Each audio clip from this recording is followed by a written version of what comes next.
Hôm nay kingmac tiếp tục hành trình mang công nghệ laser hiện đại đến với khách hàng trên khắp mọi miền đất nước. Điểm đến lần này là xưởng sản xuất tại Phúc Thọ, Hà Nội.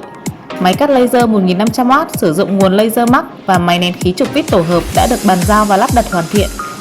Đây là dòng máy được khách hàng tin chọn nhờ hiệu suất cắt ổn định, đường cắt sắc nét, tiết kiệm điện năng và độ bền cao trong quá trình sử dụng.